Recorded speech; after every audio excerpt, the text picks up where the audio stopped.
All right, Shalom Akim.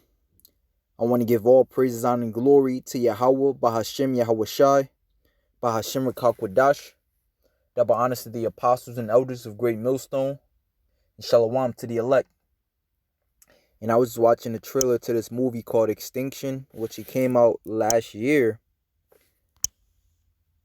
And as I was watching it, the spirit hit me just to think about how Esau Edom is a hypocrite. He's an actor. And I say that because here it is. When you look it up, right? Which I looked it up, this quick Google search, alien invasion movies, right? Damn near let's say every 2 to 3 years, give or take. Every 2 to 3 years, give or take, Esau is making a so-called alien invasion movie because the rulers of this world, these elites, they know the Bible. They know the scriptures. All right? And the scriptures, in which obviously they must believe, they keep making videos on it, keep making movies on it, is that the Lord and his angels are going to come from the spiritual realm, all right, which as they try to portray as an evil planet, to come and overtake this place. And it's normally with violence, it's normally to where it's the end of the world, but what they don't tell you is that they actually come to save the world from this devil. Like the movie The Day the Earth Stood Still with the guy Neo, I can't remember his name. She was asking him, why do you come? Let me see if I could find it.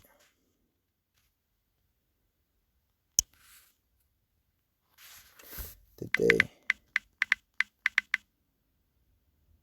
Earth Stood Still.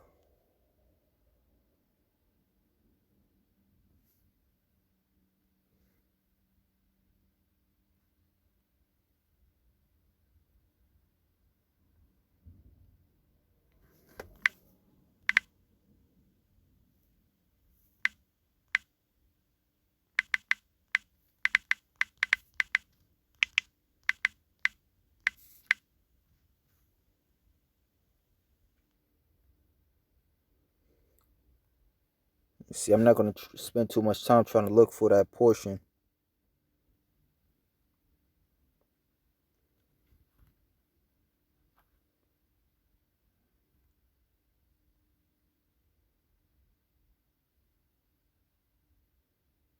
But this guy, Keanu Reeves, he plays an angel.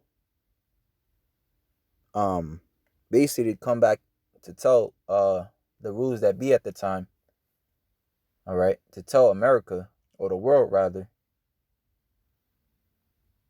that this place is going to be destroyed. Ultimately that this place is going to be destroyed. And they question him, trying to figure out how they can stop it. And he was like, you can't. You people destroy the earth. We come to save the world from you. And that's what they don't tell you, because the movies represent Esau's Esau's fantasy. In these so-called alien invasion movies, what normally happens is the military Esau Edom, they save the day. These they normally save the day, like the movie with Will Smith. I forgot the name of that movie. When he goes into the so-called mothership, all right,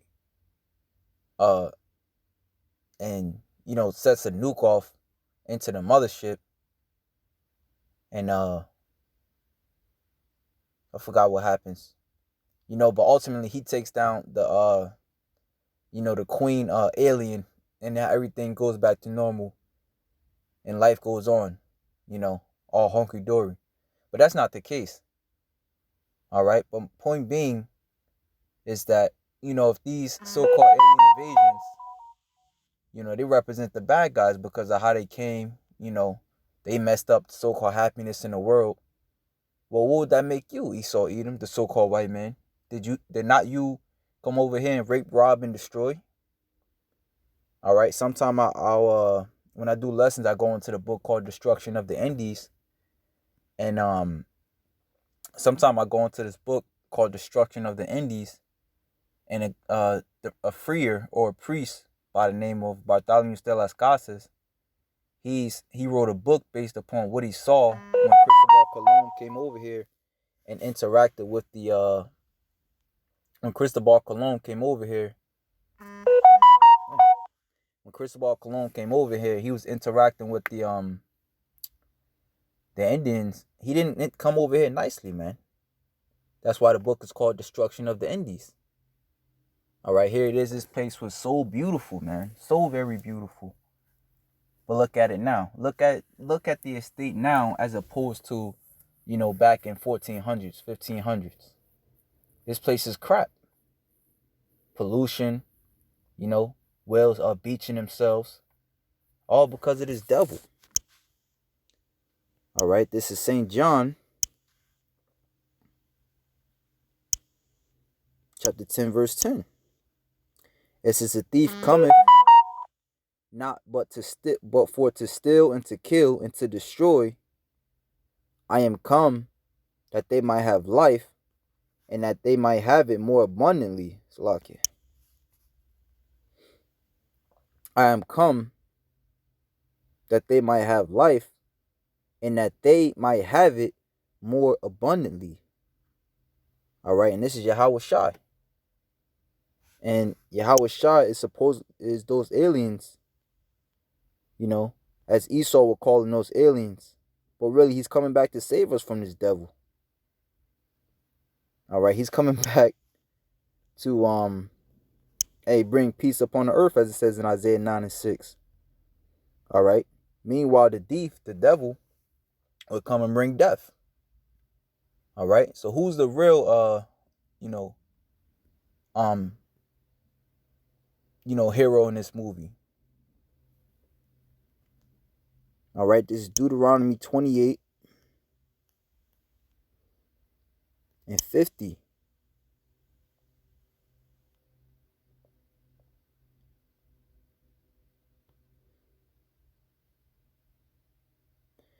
I start at 48.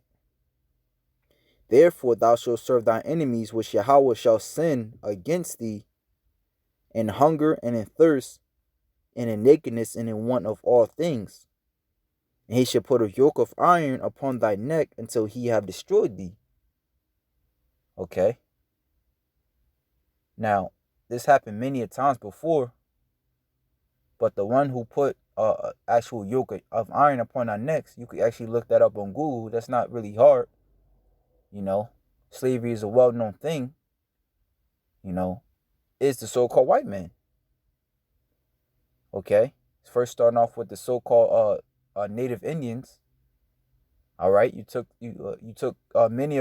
slaughtered many of them off, and then once you didn't slaughter, you put a yoke of iron upon their necks, you threw them on a boat, and you took them over to Spain, you took them over to Brazil, you took them over to Italy, or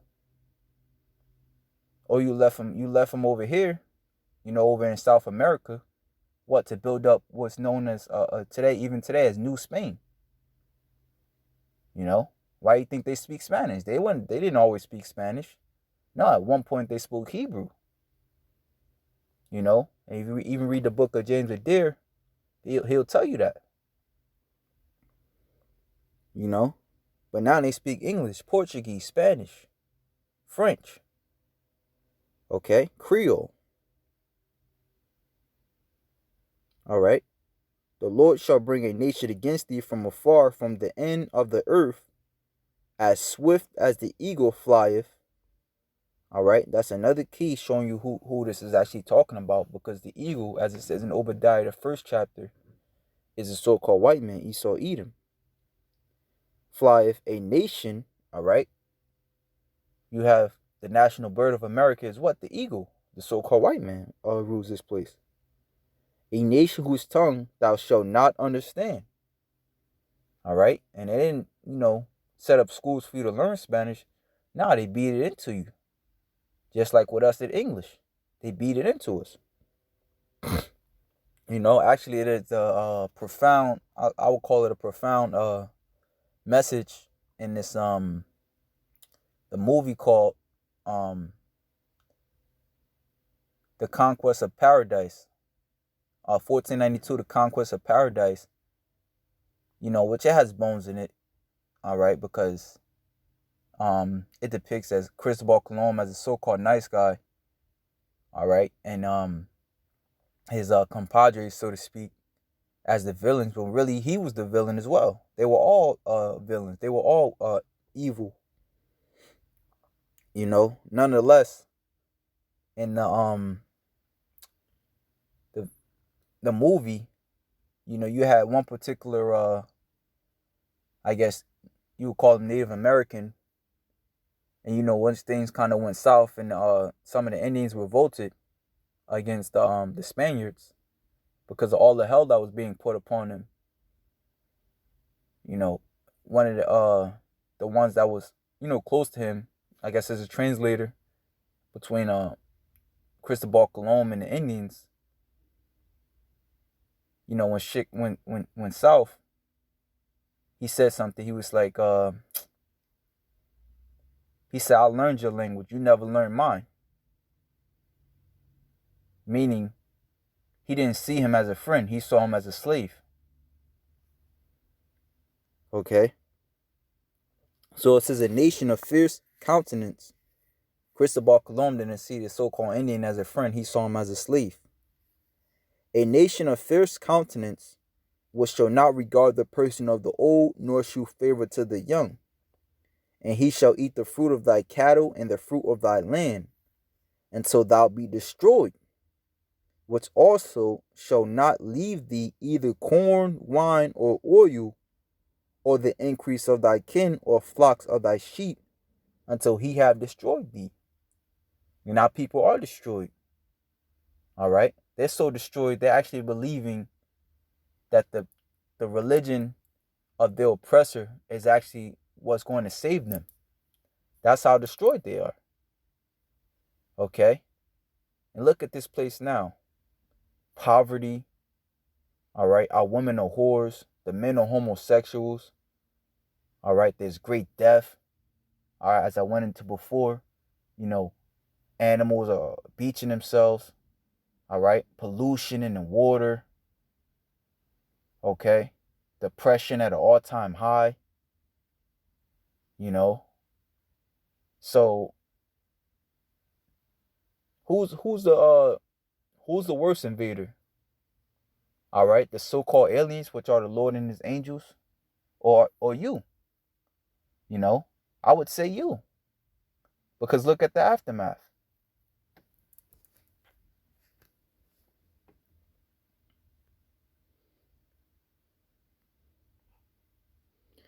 It goes on to say, and he shall besiege thee in all thy gates until thy high and fenced walls come down, wherein thou trustest throughout all thy land, and he shall besiege thee in all thy gates throughout all thy land, which Yahweh thy power have given thee. Okay?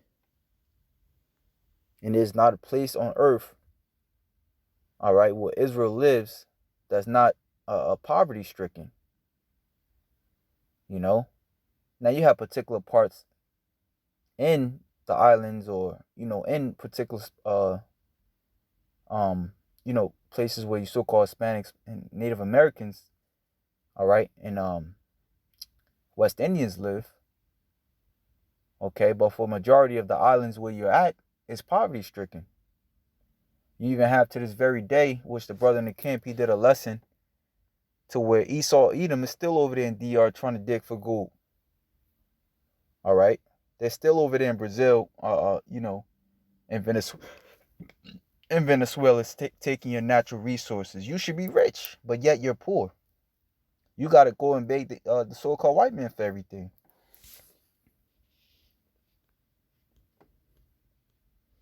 So, yep, I would say the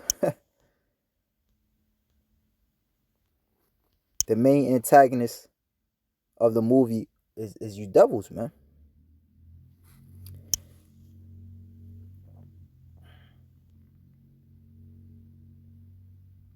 Isaiah 52:4. For thus saith the Lord God, my people went down aforetime into Egypt to sojourn there, and the Assyrian oppressed them without cause. Now therefore what have I here, saith Yahweh, that my people is taken away for naught? They that rule over them make them to howl. All right, howl, well, make a howling. All right. When Cristobal Colon came over here, it was said that he even made bets among his men. All right, who can chop an Indian? Who can chop an Indian in half with just one blow? All right. They even he fast forwarded, I believe maybe until like the 1800s. All right, when they would try to take the Native Americans and the Seminole Indians. All right. They would call them or they would say, they would kill off buffalo because they know that was all right, the Gadites, which that's their biblical names. They know that the Gadites, that was their source of living. Okay.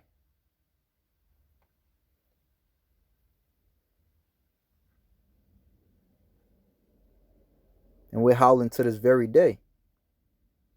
All right. You still seeing Jake getting shot down, getting beat the hell up, no matter what age, old or young. The scriptures say they need to regard it old nor young. Just like the Assyrians, man. They didn't give a damn if you were old or young. All right. When they came through, you knew that the Assyrians came through. All right. They would burn that city. They would set the captives on fire. It says, now therefore what have I here, saith Yahweh, that my people is taken away for naught? They that rule over them make them to howl, saith Yahweh, and my name continually every day is blasphemed. Therefore my people shall know my name. Therefore they shall know in that day that I am he that doeth speak. Behold, it is I. How beautiful upon the mountains are the feet of him that bringeth good tidings, that publisheth peace, that bringeth good tidings of good, that publisheth salvation, that saith unto Zion, thy power reigneth. Okay. Thy watchmen shall lift up the voice with the voice together shall they sing, for they shall see eye to eye, when Yahweh shall bring against Zion. Break forth into joy, sing together, ye waste places of Jerusalem, for Yahweh hath comforted his people, he hath redeemed Jerusalem. All right. So in essence, the Lord's appearance versus Esau's appearance is day and night, man. Esau brings death, the Lord's bring peace. All right. Now the Lord will bring death into the wicked, which is 2/3 of our people. But ultimately, it will be peace because they will come back and they will have mercy. Under Esau, nobody receives mercy. The scriptures say, all right, when Esau is going down, the trees are going to rejoice. All right. Hey, so with that, Lord willing, you are edified. Shalom to the elect.